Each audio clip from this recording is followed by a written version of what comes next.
क्या होता है जब दुनिया के सबसे बड़ा यूट्यूबर दुनिया के सबसे सीक्रेट मिलिट्री बेस पर पहुंच जाए? नतीजा होता है 24 घंटे का एक जबरदस्त चैलेंज, जिसकी शुरुआत एक इंटरनेट मीम से हुई थी। तो चलिए मिस्टर बीस्ट के एरिया 51 वाले इस एडवेंचर की परतों को एक एक करके खोलते हैं। वीडियो की शुरुआत ही इस लाइन से होती है, हमने एरिया 51 के बगल में रेगिस्तान के बीच 24 घंटे बिताए। लेकिन चीजें उतनी आसान नहीं थीं। सच कहूं तो ये एक लाइन ही पूरे एडवेंचर का टोन सेट कर देती है। प्लान बहुत बड़ा है, थोड़ा केओटिक है, और जैसा सोचा था वैसा तो बिल्कुल भी नहीं होने वाला। तो मिशन था 24 घंटे तक जिंदा रहना और जासूसी करना। पर यह कोई आम चैलेंज नहीं था। ये उस कल्चरल मोमेंट से निकला था जिसने कुछ वक्त के लिए पूरे इंटरनेट को अपने कब्जे में ले लिया था। ये सब शुरू हुआ था स्टॉर्म एरिया 51 नाम के एक मीम से। साल 2019 में ये वायरल हो गया था। आइडिया बड़ा सिंपल था कि लाखों लोग एक साथ बेस पर धावा बोलेंगे और नारुतो रनर्स की तरह, मतलब हाथ पीछे करके दौड़ेंगे ताकि गोलियों से बच सकें। इसी मजेदार इंटरनेट कल्चर से इस पूरे चैलेंज का जन्म हुआ। और उनका जो मिशन प्लान था वो किसी वीडियो गेम की स्ट्रेटजी जैसा लग रहा था। 24 घंटे सर्वाइव करना, एक आरवी को रिस्पॉन पॉइंट की तरह इस्तेमाल करना, जीप से पूरे एरिया की रेकी करना, एक पावरफुल टेलीस्कोप से जासूसी, और सबसे बड़ा मूव, सुबह होने से ठीक पहले पास के पहाड़ पर चढ़ना। मतलब प्लान पूरी तरह से सॉलिड था। अब यहां से असली कहानी शुरू होती है। जैसे ही क्रू एरिया 51 की बाउंड्री पर पहुंचता है, अजीबोगरीब चीजों का सिलसिला भी शुरू हो जाता है। वहां पहुंचते ही माहौल में टेंशन आ जाती है। वो कहते हैं, तो हम एरिया 51 में 24 घंटे बिताने की कोशिश कर रहे हैं और एक ट्रक में एक स्नाइपर हमें देख रहा है। अचानक से ये सब कोई मीम या मजाक नहीं रह जाता, ये रियल सर्वेलेंस था। और फिर माहौल को और अजीब बनाने के लिए उन्हें बॉर्डर के पास एक जानवर दिखता है, जिसे वो तुरंत एलियन हिरण का नाम दे देते हैं। ये एक मजेदार पल था, लेकिन इसने वहां के रहस्य को और भी गहरा कर दिया। इंटरनेट की मीम वाली स्ट्रैटेजी और असलियत का फर्क यहाँ बिल्कुल साफ दिखता है।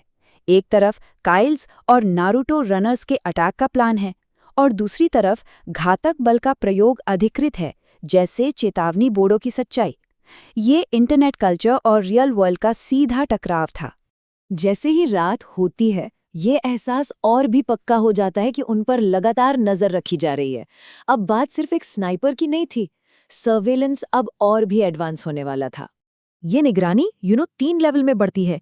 पहले एक स्नाइपर, फिर एक ऑटोमेटिक कैमरा जो क्रू के एक बंदे की हर एक मूवमेंट को ट्रैक करता है, और आखिर में जोरदार फ्लड लाइट्स जो उनके पूरे कैंप को ऐसे रोशन कर देती हैं जैसे दिन निकल आया हो।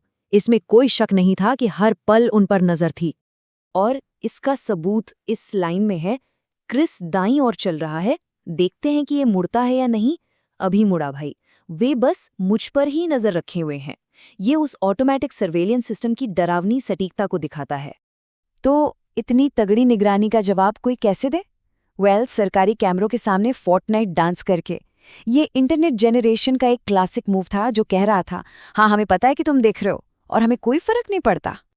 लेकिन मीम्स और डांस के बीच एक नंबर उन्हें असलियत की जमीन पर ले आता है। अगर वो बॉर्डर पार करते हैं तो उन्हें 1 साल की जेल हो सकती है। और अब बारी थी इस चैलेंज के फाइनल लेवल की। सुबह 4:30 बजे पहाड़ पर चढ़ाई। क्रू ने अपने सबसे बड़े दांव के लिए सुबह के अंधेरे का फायदा उठाने का फैसला किया। इस आखिरी मिशन की टाइमलाइन को जरा समझते हैं। 4:30 बजे उठना, 4441 पर जीप से निकलना, फिर 5:30 बजे एक खड़ी और मुश्किल चढ़ाई शुरू करना, और सूरज उगने तक वो रेगिस्तान से बहुत ऊपर एक शानदार व्यू पॉइंट पर पहुंच जाते हैं। ये वाकई एक मुश्किल मिशन था। और इतनी मुश्किल चढ़ाई में उन्हें क्या चीज़ आगे बढ़ा रही थी? मजाक और मोटिवेशन का एक परफेक्ट कॉम्बिनेशन। तुम्हारी पिंडलियों में दर्द हो सकता है, जानते हो इससे ज्यादा क्या दर्द होता है? एलियंस के अस्तित्व के बारे में न जानना। ये लाइन उनकी पूरी स्पिरिट को दिखाती है। पहाड़ पर आधा रास्ता चढ़ने के बाद उन्हें एक बहुत ही अजीब चीज मिलती है, टिन फॉइल में लिपटा एक परफेक्ट हैमबर्गर। इतने तनाव भरे माहौल में ये एक मजेदार और यकीन न करने वाला पल था। तो 24 घंटे की निगरानी, पैरानोया और एक थका देने वाली चढ़ाई के बाद उन्होंने आखिर में क्या देखा? क्या उन्हें वो मिला जिसकी तलाश में वो आए थे? उम्मीद बनाम हकीकत।